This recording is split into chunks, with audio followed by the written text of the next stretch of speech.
is that today certain scholars are calling for us to revisit our understanding of the Quran. Is this a problem? Some people have said in the past that Adam was in heaven, and other people said that heaven was on earth. Is that a problem? So one of the things I wanted to say is... Go on.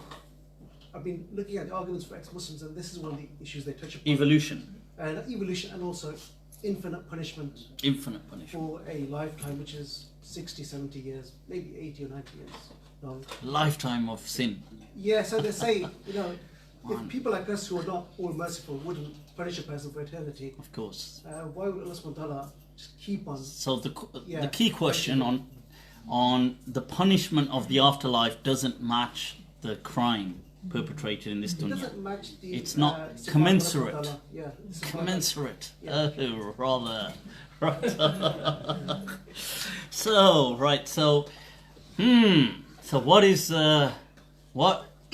what game is God playing, huh?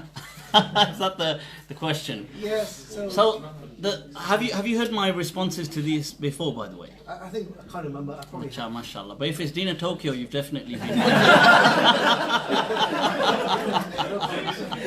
I mean, maybe I should wear a hijab and then take it off. I'll have to send my research to her to make a video on it. Then you would have watched it.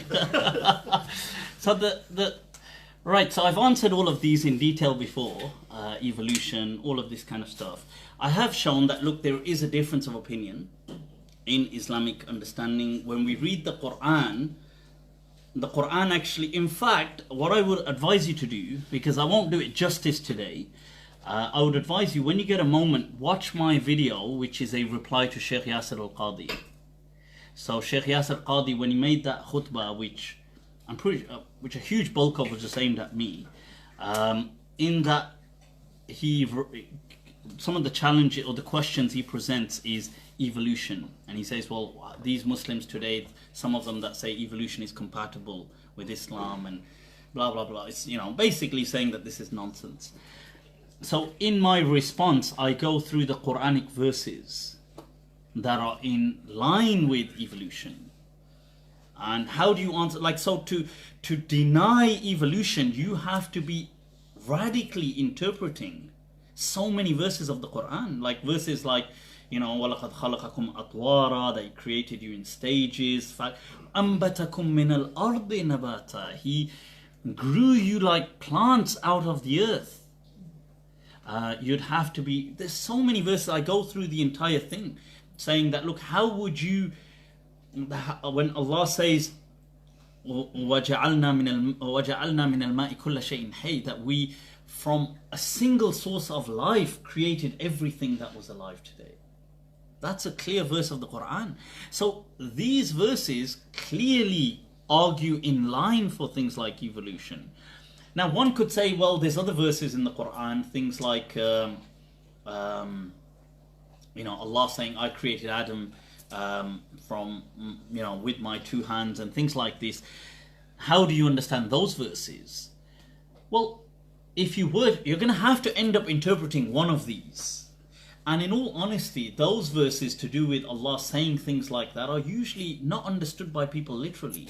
Most Muslims don't understand things like Allah saying, oh, look, I've got two hands and I'm creating Adam. They just understand that to mean affection and care and things like this, that God is saying that He was very affectionate, that Adam is like that Adam was special, that this is the thing. And then in my video I highlight some very fascinating verses which are actually quite which pose problems to people that are very anti-evolution when it comes to Adam, because Allah says وَلَقَدْ خَلَقْنَا الْإِنسَانَ min sulalatin min tin, that we created insan from a sulala, from a kind of a gooey extract of tin, of kind of like clay or whatever. But then it says that ثُمَّ جَعَلْنَاهُ فِي before that it says نُطْفَةً فِي قَرَارٍ مَكِينٍ. Right, then we made him doing it, by the way, doing it all the way from Coventry, bringing his hifz of the Quran with him. Right, then we placed him as a drop of semen in a firm firm settling, which is the womb. Now the question is, all the Mufassirin, that's like following on from a verse. All the Mufassirin say the first thing, وَلَقَدْ خَلَقْنَا الْإِنسَانِ, is Adam. But then was Adam a drop of sperm? And then they say, because it says ثُمَّ جَعَلْنَاهُ, then we made him. So here they've had to force, superimpose an interpretation and say, no, this doesn't mean Adam. This part here is now talking about other people. Okay, fine, but that's an interpretation. Then you have other verses, by the way, like things, and I go through all of these in detail, like when Allah says, we created man and woman, and from them many. By the way, all of these verses that say that وَلَقَدْ خَلَقْنَا, that we created mankind from a single soul. This theme, min nafsin wahida wa khalaqa minha zawjaha, and created from it its partner. It comes in about 5 or 6 different verses in the Quran. It never mentions Adam in them, although the word Adam is used for Adam on several occasions in the Quran. It's used often. I mean, I think it's up to 25 times or something. But the word Adam, Allah uses Adam's name on many occasions. But whenever this verse comes, that we created mankind from a single soul, never says we created mankind from Adam. Never, not in a single verse of the Quran. But he says min nafsin wahida. And then what's interesting, in one of these, Allah says that, and from it He created its partner. And when He covered, as in intimacy, when they had sexual intercourse, she was of child. And Allah says, and then as the pregnancy grew, they made dua.